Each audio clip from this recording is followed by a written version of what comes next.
अंत तू ही है, अल्फा और ओमेगा तू ही है।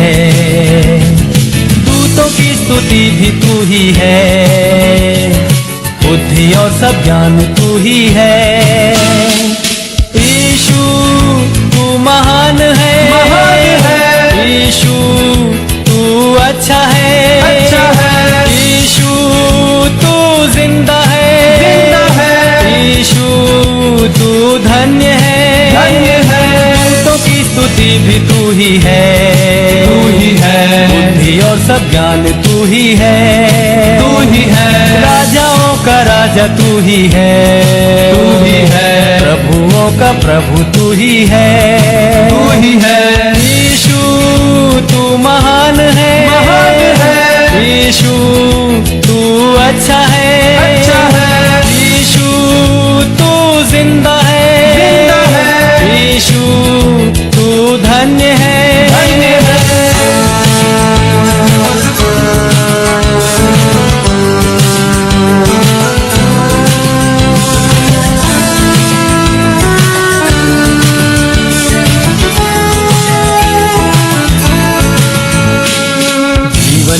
पाप से मेरा जग अंधेरा और अशुद्ध सारा, मेरे पापों से बचाने को मेरे लिए जीवन दिया है।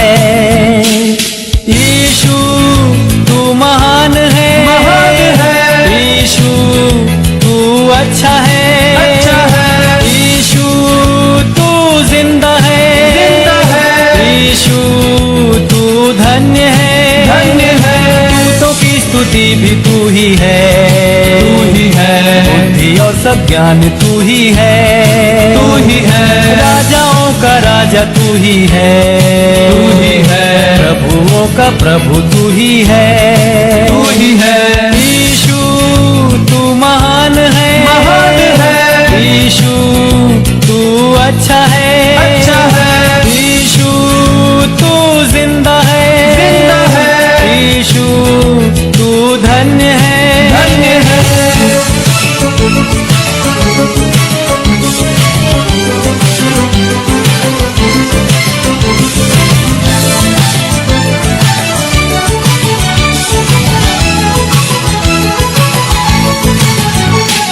सारे गुनहगारों के लिए अपना खून बहाया यीशु ने, खाई कोड़ों की मार भी दे सलीब पर उसने अपनी जान। यीशु तू महान है, यीशु तू अच्छा है, यीशु तू जिंदा है, यीशु तू धन्य है।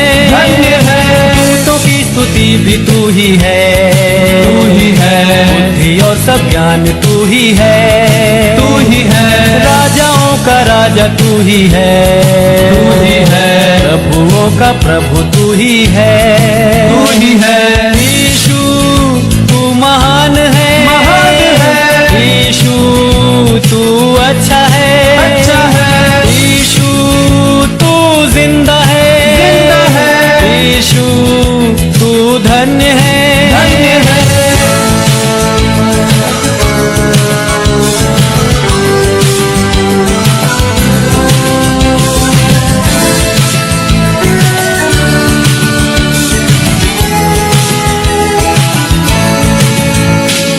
वायदा किया है तूने, वायदा तू करता है पूरा, वायदे के लिए आते हैं बरकतों की बारिश अब उंडे। यीशु तू महान है, यीशु तू अच्छा है, यीशु तू जिंदा है, यीशु तू धन्य है। दूतों की स्तुति भी तू ही है, बुद्धि और सब ज्ञान तू ही है, राजाओं का राजा तू ही है, प्रभुओं का प्रभु तू ही है, यीशु तू महान है, महान है। यीशु तू अच्छा है, अच्छा है। यीशु तू जिंदा है, जिंदा है। यीशु तू धन्य है, धन्य है।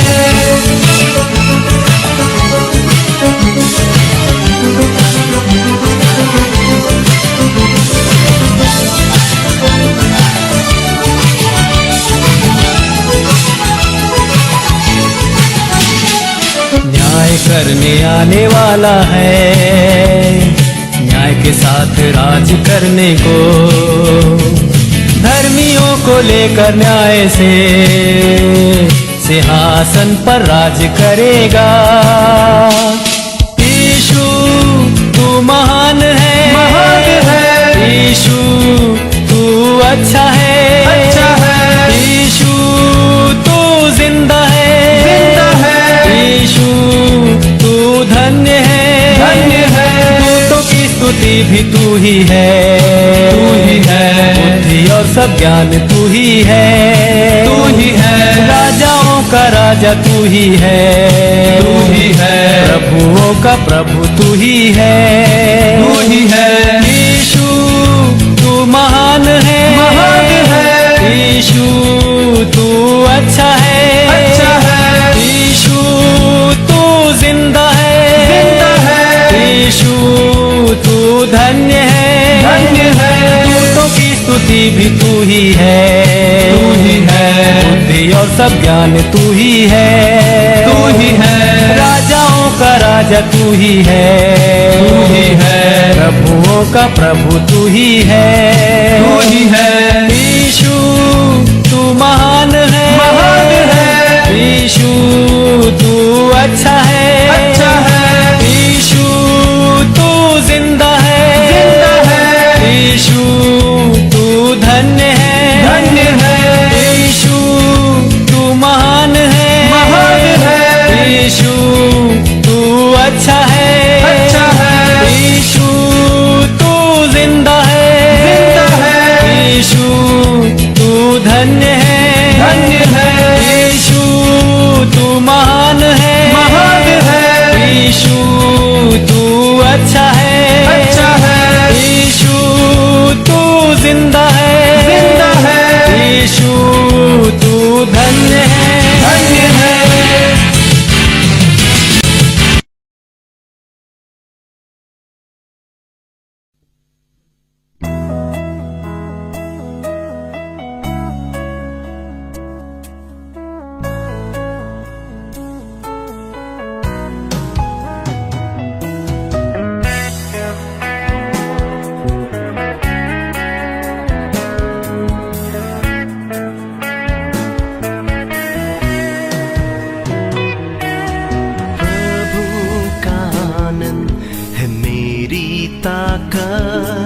संसार में यीशु है मेरी ताकत, प्रभु का आनंद है मेरी ताकत। संसार में यीशु है मेरी ताकत, वो मेरा आनंद हर एक दिन में, वो मेरा सहारा है, वो मेरा आनंद हर एक दिन में, वो मेरा सहारा है।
मुझसे कहा, जब मैंने सोचा कि निर्बल हूँ, तब प्रभु यीशु ने मुझसे कहा, शक्ति देने वाला, सामर्थ देने वाला, मैं तेरे साथ हूँ।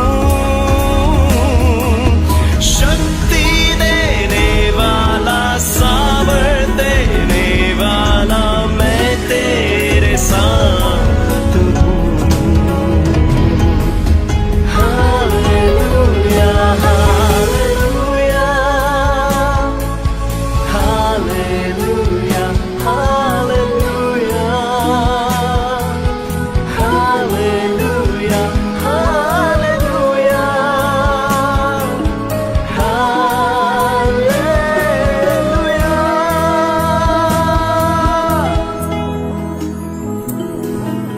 जब मैंने सोचा कि असंभव है, तब प्रभु यीशु ने मुझसे कहा, जब मैंने सोचा कि असंभव है, तब प्रभु यीशु ने मुझसे कहा, असंभव को संभव करने वाला यीशु, मैं तेरे साथ हूँ। असंभव को संभव करने वाला यीशु, मैं तेरे साथ हूँ। प्रभु का आनंद है मेरी ताकत, संसार में यीशु है मेरी ताकत, वो मेरा आनंद हर एक दिन में, वो मेरा सहारा है, वो मेरा आनंद हर एक दिन में, वो मेरा सहारा है।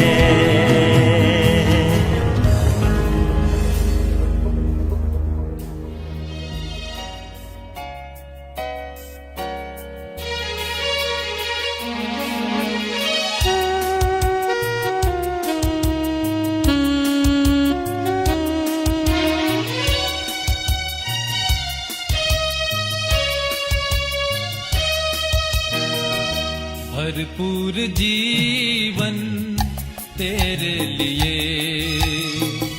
भरपूर जीवन तेरे लिए यीशु लाया है, तेरे लिए भरपूर जीवन तेरे लिए। Good evening, praise the Lord. CNI Gujarat ડાયોસિસના bishop the right reverend doctor Silvanus Christian, deputy moderator of CNI, તેમનો હું ખાસ આભાર માનું છું. બાઇબલ સ્ટડીની ખાસ જવાબદારી મને તેમણે સોંપી, ટેકનિકલ ટીમનો હું આભાર માનું છું. અને આ સમયે આપણે આ ખાસ બાઇબલ સ્ટડીની શરૂઆત કરીએ. આવો પ્રાર્થના કરીએ.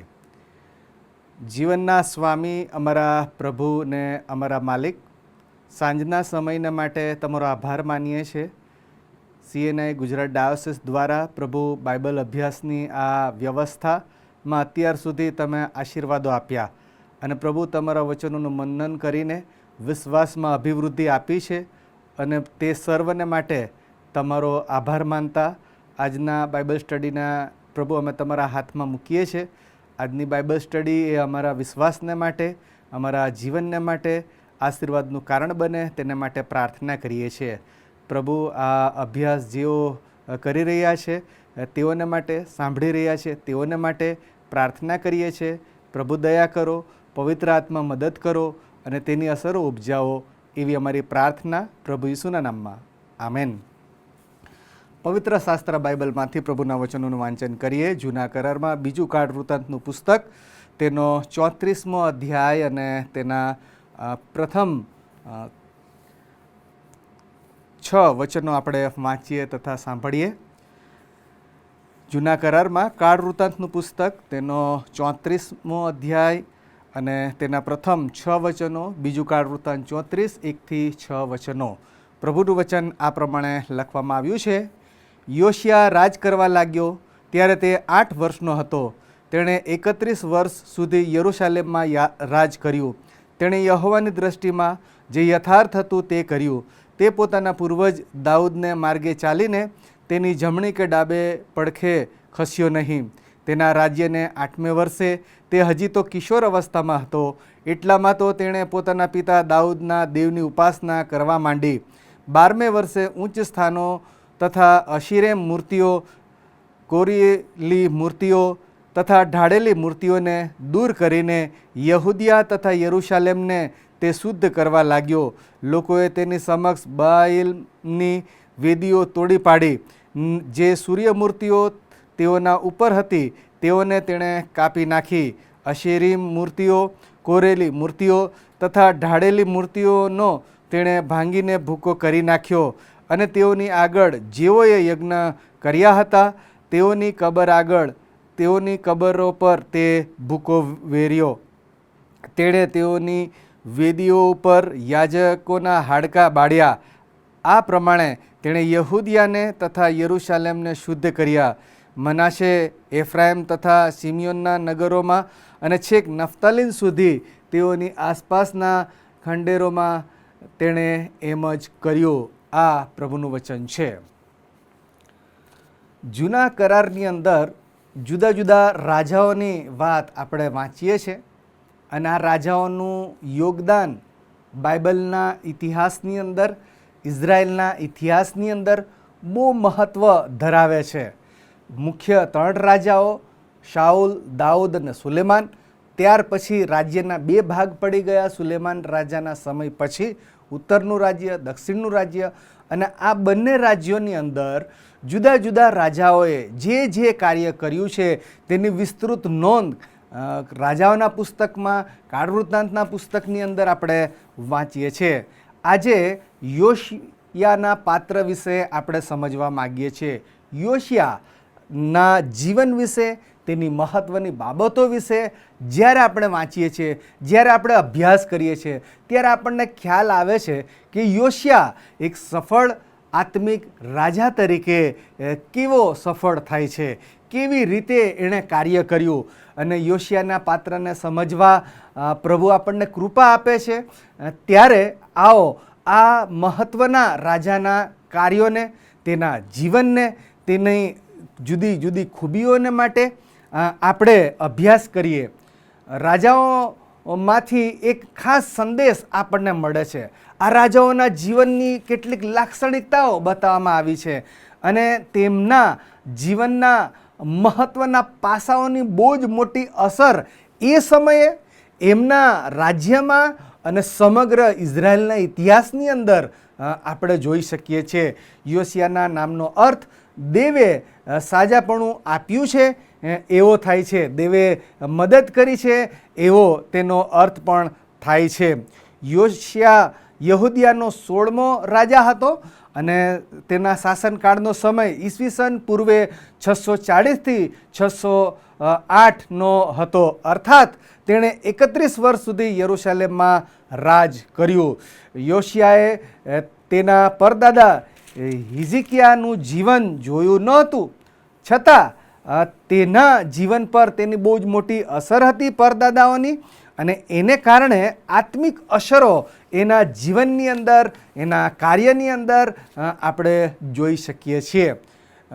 તેના દાદા મનાશા તથા તેના પિતા આમોને દેશને આત્મિક અંધકારમાં ધકેલી દીધું હતું અને દેવની પ્રજાને તેઓએ મૂર્તિ પૂજાઓ તરફ ધકેલી દીધી હતી.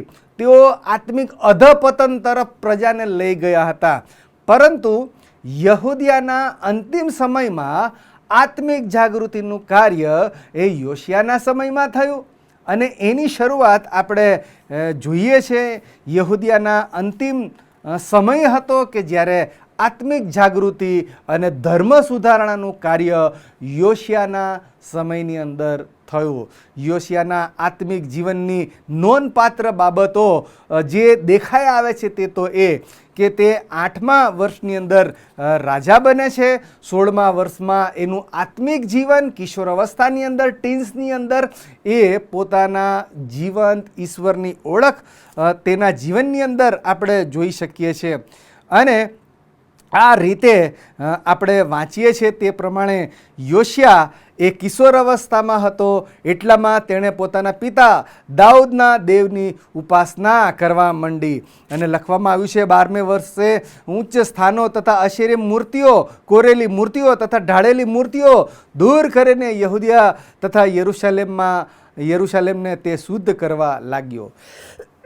એક આ આગેવાન તેણે પોતાના જીવનની શરૂઆત બહુ જ નાની ઉંમરમાં કરી અને પરમેશ્વરની સેવામાં ઉંમર બાદ નથી એ આપણે જોઈ શકીએ છીએ.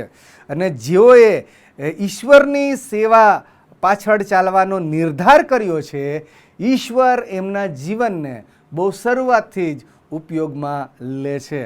અને યોશિયાના જીવનની કેટલીક મહત્ત્વની બાબતો ઊંડાણપૂર્વક આપણે હવે જોઈએ, એના વિશે અભ્યાસ કરી અને કદાચ એનું લિસ્ટ બનાવીએ તો એવું કહી શકીએ આપણે કે યોશિયાના જીવનની અંદર ઈશ્વરે જે કાર્ય કર્યું, ઈશ્વરે એના જીવનની અંદર જે રીતે કાર્ય કર્યું, એમાં યોશિયા એ મહત્ત્વની બાબતો કરી શક્યો.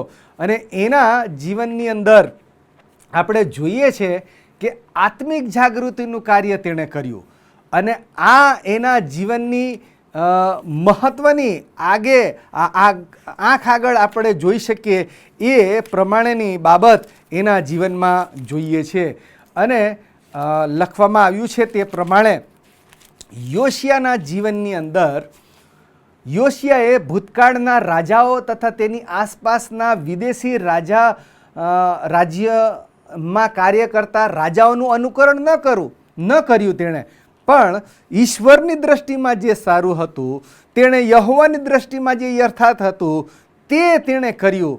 કારણ કે તેના પૂર્વજોએ ઈશ્વરના કાર્યને જે રીતે આગળ લઈ ગયા, તેમના પિતા આમોને 33:22માં દેવની વિરુદ્ધની બાબતો કરી અને લોકોને મૂર્તિ પૂજાના પાપ તરફ, અધપતન તરફ, આત્મિક અધપતન તરફ લઈ ગયા. પરંતુ યોશિયા એ આત્મિક જાગૃતિનું કાર્ય કરવાની શરૂઆત કરી.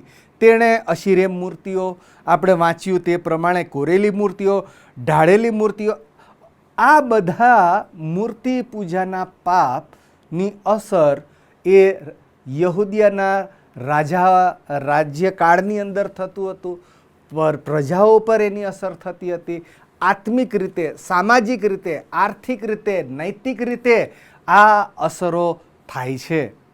અને એટલા માટે એક આત્મિક આગેવાન તરીકે યોશિયાએ સર્વપ્રથમ તેણે યહોવાની દૃષ્ટિમાં જે યથાર્થ હતું, ઈશ્વરની દૃષ્ટિમાં જે યોગ્ય હતું એ કર્યું. એનો મતલબ એવો થયો, જીવનની અંદર આત્મિક જાગૃતિમાં જો આપણે ઈચ્છા રાખીએ છીએ તો ઈશ્વરના મુકરર કરેલા ધારાધોરણોને અનુસરીને, લખવામાં આવ્યું છે યહોવાની દૃષ્ટિમાં જે સારું હતું, યથાર્થ હતું, સારું હતું તે તેણે કર્યું.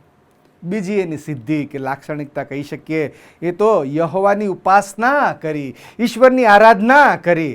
અમને એ આપણને પ્રોત્સાહિત કરે છે. 16 વર્ષની કિશોર અવસ્થામાં દેવની પાછળ ચાલવાનો તે નિર્ધાર કરે છે. કિશોર અવસ્થા એ તો જુદા જુદા ફેરફારોની ઉંમર છે, જેમાં 2 પ્રકારનું વર્તન, બાલિશ વર્તન, બાળકને લગતું વર્તન અને જુવાનને લગતું વર્તન કરતા હોય છે. એની આખી એક મનોવૈજ્ઞાનિક રીતે દ્રષ્ટિકોણથી એનો અભ્યાસ કરવામાં આવે છે. કિશોર અવસ્થા બહુ જ મહત્ત્વની. અને એટલા માટે આ ઉંમરની અંદર યોશિયા એ ઈશ્વરની આરાધના કરવાનો, ઈશ્વરની પાછળ ચાલવાનો નિર્ધાર કરે છે. એનું પરિણામ એ આવ્યું કે 16 વર્ષ પછી, એટલે કે પરિણામ એ આવ્યું કે 20મા વર્ષે, એટલે કે 8+12, તેણે પોતાના રાજ્ય તથા યરુશાલેમમાંથી ઉચ્ચ સ્થાનો, અશીરે મૂર્તિઓ, કોરેલી મૂર્તિઓ તથા ઢાળેલી મૂર્તિઓ દૂર કરી શક્યો. 8+12 એનો મતલબ એવો થયો કે આ અવસ્થાની અંદર, આ ઉંમરના પડાવની અંદર આત્મિક જાગૃતિ માટે આંતરિક રીતે પ્રભુને ઓળખનાર, પ્રભુની બીક રાખનાર, અને એણે જોયું કે ઈશ્વરની દ્રષ્ટિમાં શું સારું છે, શું યથાર્થ છે અને શું કરવાનું છે, અને તેણે ઈશ્વરની આરાધના કરી. ઈશ્વરની અંગત ઓળખ વગર ઈશ્વરના કાર્યને કરવું એ અઘરું છે. ઈશ્વરના ચરણોમાં બેસીને પ્રભુની સેવા કરવાનું માળખું, દર્શન, દિશા પ્રાપ્ત કરીને જ આપણે આત્મિક રીતે પોતે અને ત્યારબાદ આપણા અનુસરનારાઓને આગળ લઈ જઈ શકીએ છીએ. ઈશ્વરની, યહોવાની ઉપાસના કરી અને યોશિયાના આ કાર્યથી પ્રેરાઈને કલમ 4 પ્રમાણે લોકોએ પોતાની અશુદ્ધતા દૂર કરીને રાજાને ટેકો આપ્યો. તમે જુઓ આ કાર્યની અસર કેવી મોટી આપણે જોઈ શકીએ છીએ. અને લોકોએ આ રીતે અશુદ્ધતાને દૂર કરી. કલમ 4માં લખવામાં આવ્યું છે, લોકોએ તેની સમક્ષ બાલીમની વેદીઓ તોડી પાડી. સૂર્યમૂર્તિઓની વાત કરવામાં આવી અને આ બધી કાપી નાખીને અશેરી મૂર્તિઓ ને કોરેલી મૂર્તિઓ ને ઢાળેલી મૂર્તિઓનો ભાંગીને ભૂક્કો કરવામાં આવ્યો. આ અસરો છે. અને જ્યારે આ અસર થાય છે ત્યારે એનું પાયાનું મૂળ એ હતું, પાયાની બાબત એ હતી, યોશિયા એ ઈશ્વરને ઓળખનાર, ઈશ્વરનું ભય રાખનાર, ઈશ્વરની આરાધના કરનાર, ઈશ્વરને ઓળખનાર, અને ત્યારબાદ એ આગળ એક જવાબદાર, એક વહીવટકર્તા તરીકે રાજાને આપણે જોઈએ છે. એક સફળ રાજાને એના જીવનની અંદર આપણે જોઈએ છે. એક સિદ્ધિ હાસિલ કરનાર વ્યક્તિ જોઈએ છે. એના સમયની અંદર આત્મિક જાગૃતિનું કાર્ય થાય છે. મંદિરનું સમારકામ એ કરે છે. યહોવાના મંદિરની જે પરિસ્થિતિ હતી એમાં લોકોને, કારીગરોને, જુદા જુદા વર્ગના લોકોને કામે લગાડે છે. અને એ તમે ઘરે જઈને આખો અધ્યાય 8થી અંત સુધી વાંચશો તો લખવામાં આવ્યું છે તેની ત્રીજી સિદ્ધિ તો મૂર્તિઓનો સફાઈ કર્યો. અને કલમ 5 મુજબ વિદેશી દેવો અને અશુદ્ધ પ્રાણીઓ જે વેદીઓ પર ચડાવવામાં આવતી હતી, જે પ્રણાલિકા બલિદાનની થઈ ગઈ હતી, એ અશુદ્ધ પ્રાણીઓના અર્પણો ચડાવવામાં આવતા હતા, તે વેદીઓ તેણે તોડી નાખી. અને વિદેશી દેવોની ઉપાસના કરનારા યાજકોના હાડકાં બાળ્યા. અને એમ અશુદ્ધ બાબતોને અશુદ્ધતામાં નાખીને નાશ કર્યો. કેટલું મોટું અને તેણે કરેલું હિંમતભર્યું કાર્ય. મૂર્તિઓનો સફાયો કર્યો. આ બહુ અઘરું છે. જીવનની અંદર આત્મિક આગેવાની આપનાર વ્યક્તિઓ, એ ઉપદેશકો હોય, મિશનરી હોય, પાળકો હોય કે જે આગેવાનો હોય છે, આવા પ્રકારના કાર્યો માટે બહુ સાહસ કરવું પડે છે. બહુ મોટી ઘણી બધી વખત કિંમત ચૂકવવી પડે છે, અપ્રિય થવું પડે છે અને ઘણો બધો વિરોધ સહન કરવો પડે છે. યોશિયાએ મૂર્તિ પૂજાનો સફાયો કર્યો. ચોથી એની સિદ્ધિ, રાષ્ટ્રીય આત્મિક જાગૃતિનું મિશન એ કરે છે. રાષ્ટ્રીય આત્મિક જાગૃતિને માટે અહીંયા આગળ એવું લખવામાં આવ્યું છે, જે પૈસા લોકોએ યહોવાના મંદિરમાં સંગ્રહ કરેલા હતા તેઓ કાઢતા, તેવામાં મૂસાની મારફતે અપાયેલા યહોવાના નિયમનું પુસ્તક હિલકિયા યાજકને જડ્યું. અને આ હિલકિયાએ પછી યોઆસને આપ્યું અને કહ્યું યોઆસને કે આ તો ઈશ્વરની વાણી છે, આ ઈશ્વરનો કરેલો કરાર છે. અને આપણે જાણીએ છીએ, વાંચીએ છીએ, સમજીએ છીએ, પુસ્તક એ તો બહુ મહત્ત્વનું હતું. નિયમનું પુસ્તક ઈશ્વરની વાણી, નિયમનું પુસ્તક ઈશ્વરે આપેલી આજ્ઞાઓની યાદી, નિયમનું પુસ્તક જીવનમાં કેવી રીતે આગળ વધવું, અને એ રીતે નિયમનું પુસ્તક મળ્યું. નિયમનું પુસ્તક મળ્યું. અને ત્યારબાદ યોશિયાએ આત્મિક જાગૃતિ કેવળ યરુશલેમમાં જ નહીં, પરંતુ સમગ્ર યહૂદિયા પ્રાંત, મનાસા, એફ્રાઈમ તથા સિમિયોન નગરો કે જે તેણે જીતી લીધા હતા, ત્યાં સુધી આત્મિક જાગૃતિનું કાર્ય એ કરે છે. ઇસ્રાયેલના પતન બાદ આ બધા નગરો યહૂદિયાના કબજા હેઠળ આવી ગયા હતા. યોશિયાએ આત્મિક જાગૃતિની ઝુંબેશ આખા દેશમાં ચલાવી, અને નિયમશાસ્ત્ર જ્યારે મળ્યું ત્યારે એની ગંભીરતા, એ વચનોની મહત્ત્વની બાબતો લખવામાં આવી છે તે પ્રમાણે તે જણાવે છે 34 અને બીજું કાળવૃત્તાંત 34 અને 21માં, તમે જાઓ મારી ખાતર તેમજ ઇસ્રાયેલમાં તથા યહૂદિયામાં બાકી રહેલાઓની ખાતર જડી આવેલા પુસ્તકના વચનો સંબંધી યહોવાની સલાહ પૂછો. યાજકો જાઓ, તમે ઈશ્વરને પૂછો કે આ પ્રમાણે શું કે સલાહ લો, કેમ કે યહોવાનો કોપ આપણા ઉપર થયો છે તે દારૂણ છે, કેમ કે આ પુસ્તકમાં જે લખેલું છે તે મુજબ આપણા પિતૃઓએ યહોવાનું વેણ પાડ્યું નથી. તમે જુઓ ઈશ્વરના વચનો પ્રત્યે કેટલો જાગૃત, કેટલો ગંભીર, અને હવે પછી એ ઈશ્વરના વચનોની યોગ્ય વાણી સમજીને બીજાઓ સુધી લઈ જવાને માટે એ પ્રયત્નશીલ છે, એ પ્રયત્ન કરે છે, અને દેશને અને મંદિરને શુદ્ધ કરે છે, લોકોને પ્રભુગમ લાવે છે, લોકોને પ્રભુના વચનોની સમજણ આપે છે, લોકોને તેઓના પાપ સંબંધી, પસ્તાવો કરવા સંબંધી, મૂર્તિ પૂજા સંબંધી જણાવે છે, અને આત્મિક જીવન ધોરણ યોશિયા એના લોકોને જણાવે છે. એક બાહોશ, એક વહીવટકર્તા, એક કુશળ આગેવાન, એક આત્મિક આગેવાન આ રાજાના જીવનમાં આપણે જોઈ શકીએ છીએ. કેટલા બધા મહત્ત્વના કાર્યો તેણે કર્યા. તે માણસોએ પ્રમાણિકપણે તે કામ કર્યું. કલમ 12માં લખવામાં આવ્યું છે, તે માણસોએ ઈશ્વરના મંદિરની જ્યારે વાત આવી ત્યારે એ બાહોશ કારીગરોએ પ્રમાણિકપણે કાર્ય કર્યું. અને એવા સેવા કરનાર પાત્રોની આપણી મંડળીને, આપણા સમાજને, આપણી વ્યવસ્થાને, આપણી સિસ્ટમને ને આપણા માળખોને એવા પ્રભુનું ભય રાખનારા વ્યક્તિઓની જરૂર છે કે જેઓ આ દિશા તરફ, આ દિશાથી સમાજને, મંડળીને, કુટુંબને આગળ લઈ જાય. અને ઘણી બધી વખતે આ દિશામાં પ્રભુ આપણને એવા સારા પાત્રો પૂરા પાડે એ જરૂરી છે. અને આ યોશિયાના જીવનની મહત્ત્વની બાબતો આપણે જોઈ. આત્મિક જાગૃતિ આપણા જીવનના કોઈ પણ એક ભાગમાં અમુક સમય પૂરતું જ નહીં, પરંતુ એની શરૂઆત એ બહુ નાનપણથી થઈ શકે છે, એવું યોશિયાના જીવન સંબંધી આપણે જોઈ શકીએ છીએ, આપણને શીખવા મળે છે.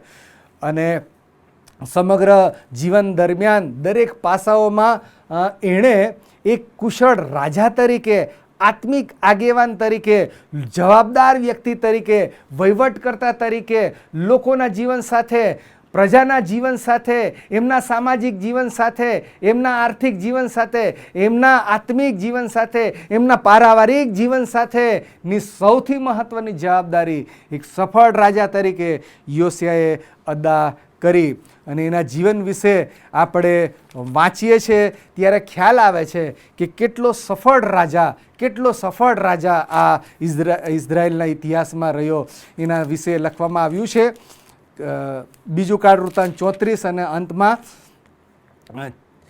33માં વચનમાં લખવામાં આવ્યું છે, યોશિયાએ ઇસ્રાયેલ પુત્રોના તાબાના સર્વ દેશમાંથી સર્વ અમંગળ વસ્તુઓ દૂર કરી અને ઇસ્રાયેલમાંના જે મળી આવ્યા તેઓની પાસે તેણે યહોવાની સેવા કરાવી. પુસ્તક મળી આવ્યું, અને ઈશ્વરની મહાન સેવા એ પોતે કરી અને બીજાને કરવાને માટે પ્રોત્સાહન તેણે આપ્યું. તેની કારકિર્દીમાં તેઓના પિતૃઓના દેવ યહોવાને અનુસરતા રહ્યા. તેની કારકિર્દીમાં લખવામાં આવ્યું છે તે પ્રમાણે તેઓ પોતાના પિતૃઓના દેવ ઈશ્વરને અનુસરતા રહ્યા. કેટલું સરસ વાક્ય છે, કેટલું સરસ વાક્ય છે.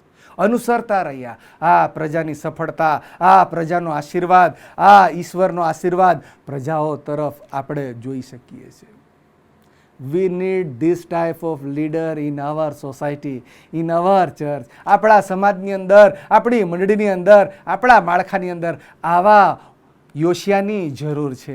એની સાથે સારા કામ કરનાર વ્યક્તિઓની જરૂર છે કે જેઓ સમાજને બાંધે, જીવનોને બાંધે, માળખાને બાંધે, સિસ્ટમને બાંધે.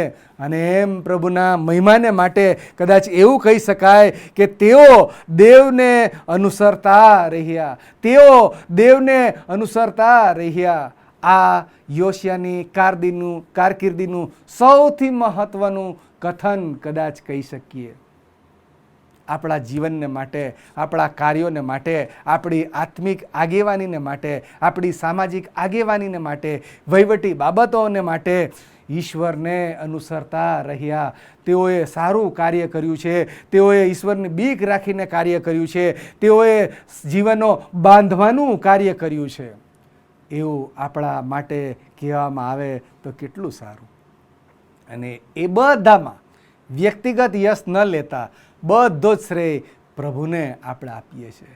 આવો પ્રભુને પ્રાર્થના કરીએ. પ્રભુ, ઇઝરાયલના ઇતિહાસના આવા રાજાઓના જીવનમાંથી મળતા પડકારો, પ્રેરણા, દર્શન, દોરવણી અને માર્ગદર્શન તમે અમને વધારે પમાડો. પવિત્ર આત્મા અમને મદદ કરો કે જેથી અમે આવા પ્રકારના પાત્રો બનીએ. અને એ કરીશું તો એનો અજાયબ આશીર્વાદ પ્રભુ આપણા મારફતે, અન્યોને આપણા મારફતે, જેઓને જરૂર છે તેઓને પ્રભુ આપશે. અને એ કરવાને માટે પ્રભુ આપણને ખૂબ કૃપા આપે. પ્રાર્થના કરીએ. જીવનના સ્વામી પ્રભુ, અમારા માલિક, યોશિયાના જીવનને માટે, તેણે કરેલી સિદ્ધિઓને માટે તમારો આભાર માનીએ છીએ. આ પાત્રમાંથી મળતા પડકારો, પ્રેરણા, દોરવણી અને દર્શન પ્રભુ તમે અમને આપ્યા. પ્રાર્થના કરીએ છીએ પવિત્ર આત્મા હાથ ઝાલો, પવિત્ર આત્મા અમને મદદ કરો અને તેની સારી અસર ઉપજાવો, એવી અમારી પ્રાર્થના છે. પ્રભુ, સમય આપ્યો, સાથે મળીને તમારા વચનોનું મનન કરીએ. આભાર માનીએ છીએ. પ્રભુ, આ કાર્ય દ્વારા તમે મહિમા પામો, એવી અમારી પ્રાર્થના પ્રભુ ઈસુના નામમાં. આમેન. ઓ આકાશમાં અમારા બાપ, તમારું નામ પવિત્ર મનાવ, તમારું રાજ્ય આવો, જેમ આકાશમાં તેમ પૃથ્વી પર તમારી ઈચ્છા પૂરી થાવ. દિવસની અમારી રોટલી આજ અમને આપો. જેમ અમે અમારા ઋણોને માફ કર્યા છે તેમ તમે અમારા ઋણોને માફ કરો. અમને પરીક્ષણમાં ન લાવો પણ ભૂંડાથી અમારો છૂટકો કરો. કેમ કે રાજ્ય તથા પરાક્રમ તથા મહિમા સર્વકાળ સુધી તમારા છે. આમેન.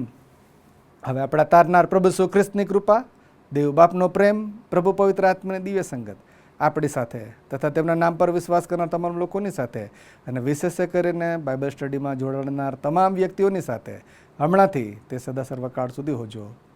आमेन. हर मुसीबत की जंजीर से छुड़ाने वाला है तू, हर बिगड़ी जिंदगी को बनाने वाला है तू. मेरी जिंदगी की कश्ती तूफानों में है घिरी, पर ए मसीह मेरा रखवाला है तू. हर मुसीबत में मुझको संभाला, हर मुसीबत में सबको संभाला. वो रखवाला यीशु है रखवाला.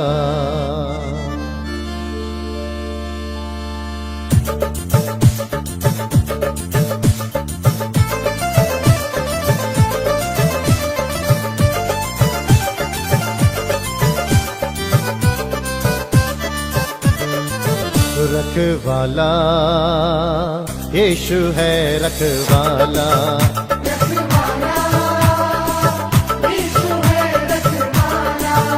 रखवाला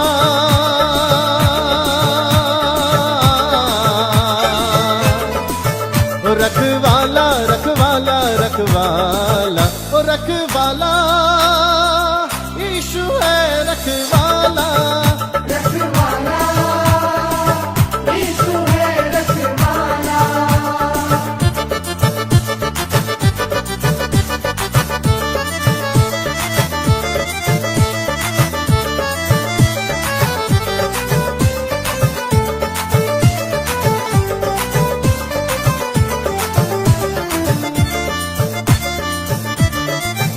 हर मुसीबत में वो काम आया मुझे,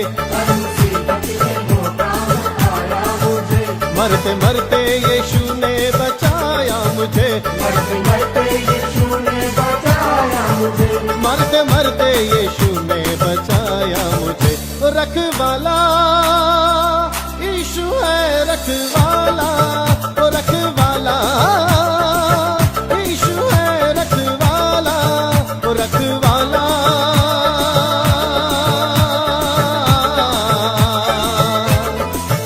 रखवाला रखवाला रखवाला रखवाला यीशु है रखवाला।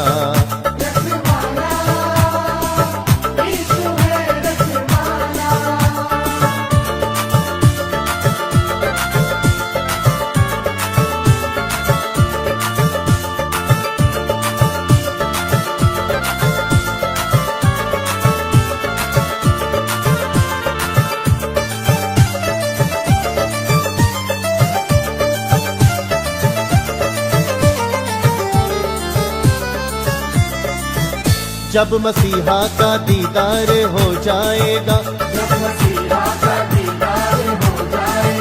तेरा बिगड़ा हुआ काम बन जाएगा, तेरा बिगड़ा हुआ काम बन जाएगा। रखवाला यीशु है रखवाला, ओ रखवाला यीशु है रखवाला, ओ रखवाला।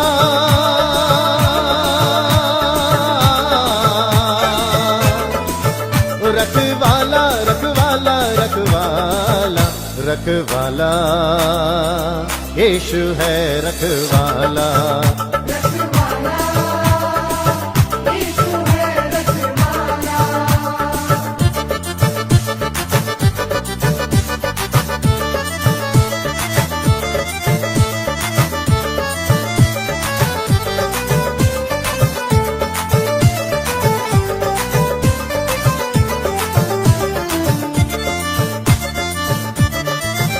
वो धरती का राजा वो सरकार है, निराला मसीहा का दरबार है, निराला मसीहा का दरबार है। रखवाला यीशु है रखवाला, ओ रखवाला यीशु है रखवाला, ओ रखवाला।